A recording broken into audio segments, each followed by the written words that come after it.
So it's running right now. Obviously the transmission, all that stuff's cold.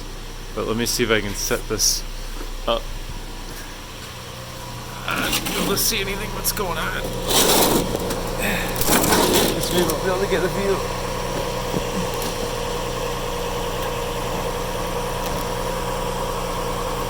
Well, let's hear it.